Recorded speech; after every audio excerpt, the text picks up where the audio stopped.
looking at it now, and I'm looking at the future of Kenya. And the BAL, out of all the vice president we have had from Jomo Kenyatta era to now, nobody has select to use the kind of words that this DP is using. And sometimes you wonder if it's a DP for Mount Kenya or it's a DP for Kenya. Mm-hmm.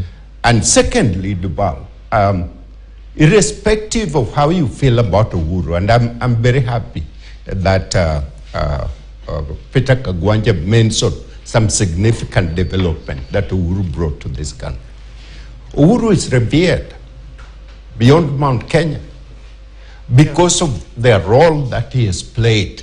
You know, Uhuru brought the Western people and